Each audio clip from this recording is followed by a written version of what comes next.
All right. Well, welcome to Factoryville. I appreciate your being here this year for Maddie. Just would like you to introduce yourself. Tell us a little bit about your background.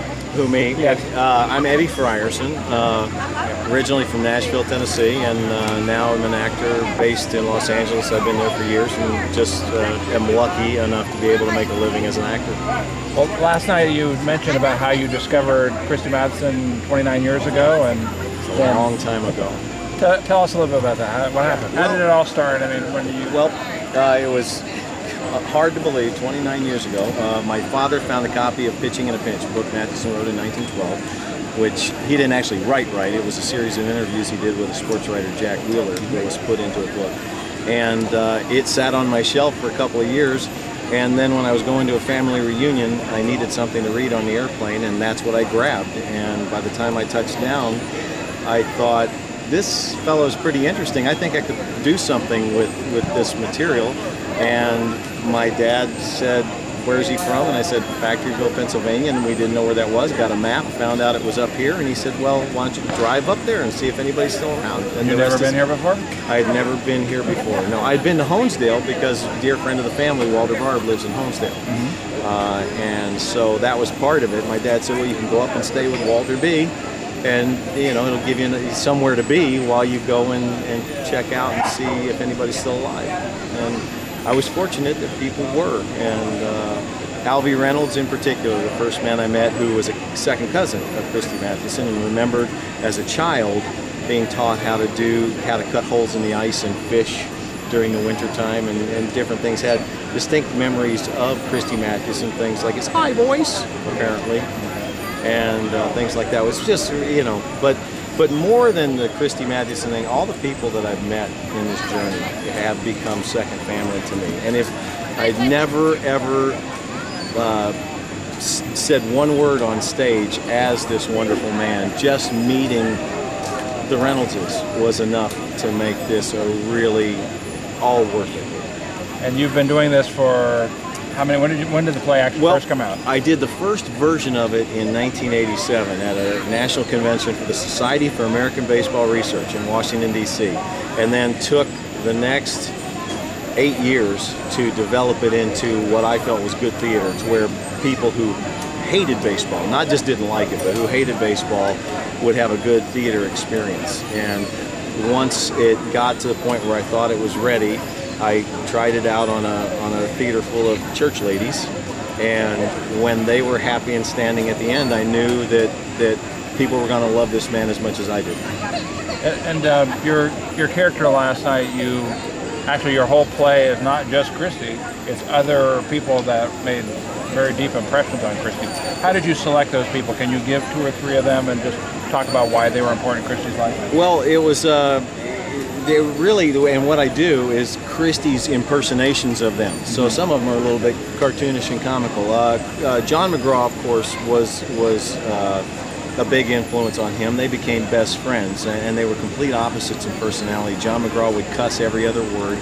In fact, Alvy Reynolds had remembered John McGraw bringing the first automobile ever into the borough of Factoryville, and it got stuck in the mud down here on Main Street where the post office is now. Okay. And he said that people in the entire county heard things that they had never heard before, that his tongue lit the entire area on fire. He was so mad that he didn't have a horse instead. But Christy, it was John McGraw. He had a number of influences on his life. His mother was very important in the values and the things of life that she instilled in all of the family. And the Mathewsons in that were no different. This whole area is really sort of that same, family is important, the community is important, that remembering where you're from is important no matter how big you become. So it's hard to really narrow it down. I'd say his mother was probably his biggest influence. There was a time he was offered $1,000 a month. This is a time when people are making, if they're lucky, $800 a year.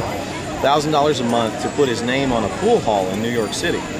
And he asked his mother what she thought, because there's a lot that they could do with the money. He says, do you really want your name on a pool hall? And so he didn't do it. Christy's at magnificent pitching career. Can you pinpoint what ballparks he liked to play in most frequently? What were his favorite parks? And also, he was in a few World Series. What was his best World Series? Well, his best World Series was in 1905 when he threw the 3 shutouts against the Philadelphia Athletics and they became world champions.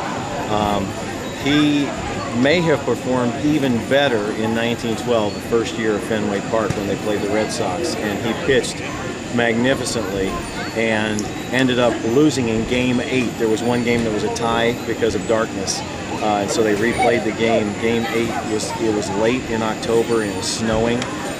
It was a very, very cold day, and that's when Fred Snodgrass in center field dropped a routine fly ball that allowed another batter to come up, and they ended up losing the game in extra innings.